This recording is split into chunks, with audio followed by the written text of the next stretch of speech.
So where are the COVID dollars? That's a question everyone's been asking. And I have to say the short answer is they're really not out there right now.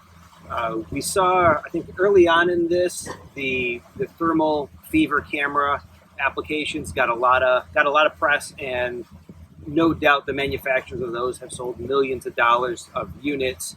But they've been hard to get, and what we saw very quickly, no surprise, was once the concept seemed to catch on, there's a big influx of very cheap offshore devices.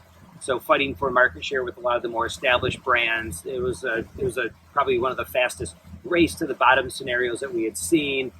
And secondarily, the fever camera market, the more we see of that, the more people get familiar with it. I think the more obvious it's become that it doesn't really work. It's not a solution, has a lot of problems.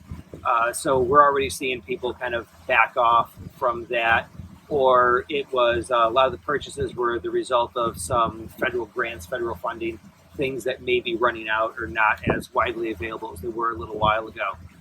I definitely think, real quickly, the biggest winner in COVID so far has probably been touchless access control systems. It's something that customers can relate to. They get some benefit from it. Just conceptually, even if this doesn't seem like the kind of thing that's transmitted through contact, people do like the idea of touching things less anytime there's a pandemic style condition like this. But what touchless access control touches on is the concept of a solution that provides some kind of value today, or resonates with customers today, but will also have value into the future. And so where I have seen manufacturers and integrators making money from COVID, it's not been on things like thermal fever cameras that should go away.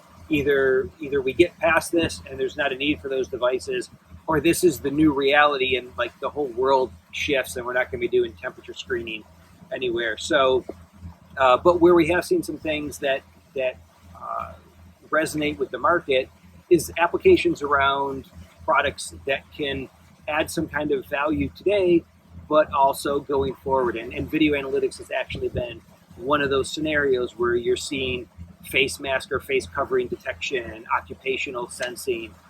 The social distancing ones I've seen some initial interest in, but a lot less net uptake, only because it becomes apparent to people pretty quickly that it's hard to actually maintain the 6-foot recommended social distancing if you're going to be back to work over time. And you'll get a lot of violations on that. There is some applications in queue management. And of course, for any of these, I don't want to make it sound like nobody buys them or nobody uses them.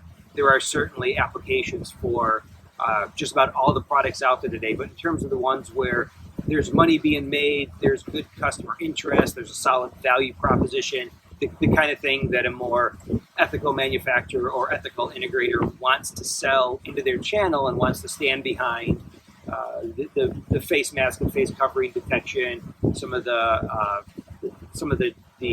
occupational counting. So for smaller stores that are limited to a certain number of people in them at a given time, they can be helpful to have the automated digital signage that lets people know whether it's safe to enter or whether they need to wait a little bit. Besides that, the bulk of the money that I'm hearing about in the COVID space has just been more of the traditional business with established customers taking advantage of sometimes some leftover budget, but definitely opportunity with businesses being shut down to do upgrades, to do expansions, to do things like that, service contracts. But if you feel like you're missing the COVID dollar boat, you're probably not missing the boat. And in fact, even since I recorded my first video on this topic a few weeks ago, following up and talking with some more people, it sounds like in that when I talked about people felt that the recovery was going to be a little bit bumpy, and August seemed to be one of the low points of that recovery period. A lot of people felt like things were picking up in June and July, even coming into August, but then coming out of August, vacations, lots of other things tend to slow stuff down. I also think the school reopenings that we've seen and some of the initial outbreaks there have slowed down some of the commercial business reopening, where they have evidence or data that points to bringing lots of people back to a space will cause some amount of additional infection outbreak that people don't want to be a part of. So the early school reopenings, I think, have a kind of like a secondary impact on the commercial reopenings and any potential money being spent there. So this is certainly becoming a weather the storm scenario, and an opportunity to help your customers find new products that may help them comply with COVID and back to work, but also provide some ongoing future benefits. And this is where, again, I think video analytics has had some good participation in this. Customers can justify the budget to buy some of these things today, but then also recognize there's some ongoing future benefit to, what you get with many of the analytics products: additional alarming, additional situational awareness, some expedited search capabilities, and things like that. So hopefully before too much longer, things will get back to a more normal.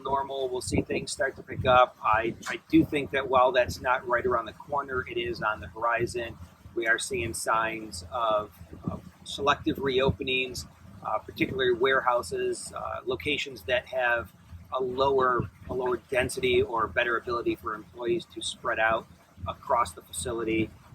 Other companies I've talked to have been doing like selective in-office hours. Employees rotate so that only half of the staff or engineering departments in the office one day, finance and accounting is in the office the next day, so people can work together and collaborate on the face-to-face stuff, but minimize having the entire company back to work at once. This is, though, a good sign, good progression, and hopefully moving towards seeing some bigger pipelines in the not-too-distant future. So thanks again for your time, and look forward to seeing you in my next video. Cheers.